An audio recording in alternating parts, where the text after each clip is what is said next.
زۆر پێویستەکە ساڵانە پێشانگایەکی فۆتۆگرافەری بکرێتەوە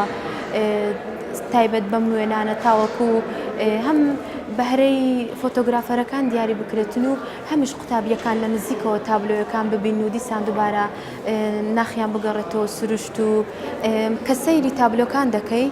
بەبێ جیاوازی هەموو سروشتی کوردستان دەبینین.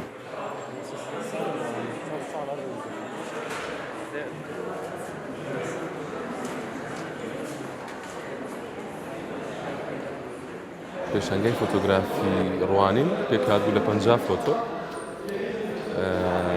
هەم لایانی سروش لە کوردستان هەم لایانی شوێنەوار لە کوردستان ئێمە توانیمان 50 فۆتۆ نمایش بکەین هەموو ناوچەکانی کوردستان لەبێ جیاوازی هەم لایانی سروشت هەم لایانی شوێنەوار لە کوردستان ئەگەر سەیری تابلۆکان بکەین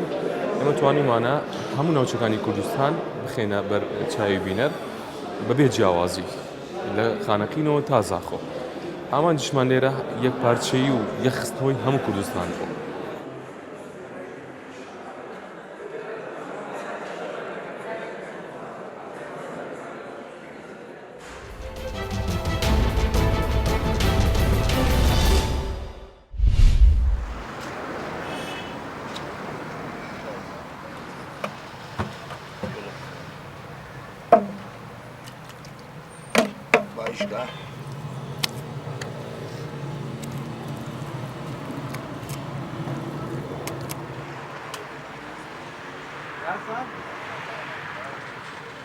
تەنوور بۆ فڕن ئەەکەین بۆ ماڵ ئەەکەین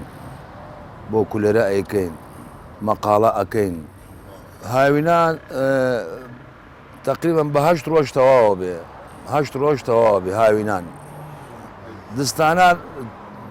مانجێ مانگونیەکە بە چونکە باران تێتە سەری هەورە و دەست نایە و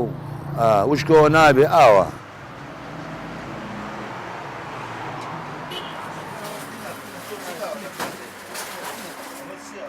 نان ئەمە بەتامترەوە خۆشترە لە این غاز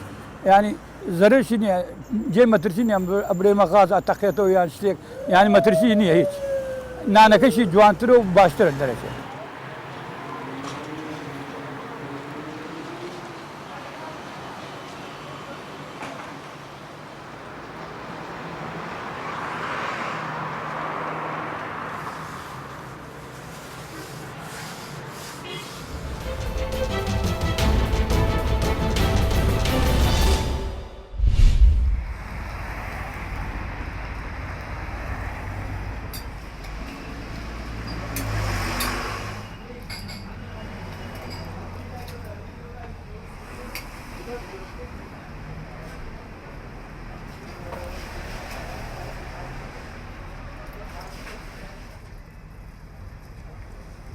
شولما بوقلن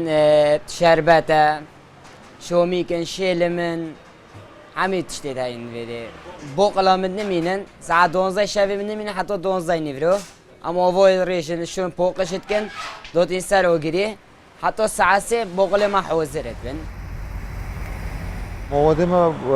بوقل بوقل سورينا تشتي ديج شومي كان تركونن وسط خالك زخو قال حاج بوقلات زيدت انا بوقل شحمل تشتي بتر صرف صرف يوضا بوقل شحمو بتر زغستون بتر بوقل وشيلمونو قاوت تشتاش واكيد تشتي دودر ما كنوفا هو بين بتر اوت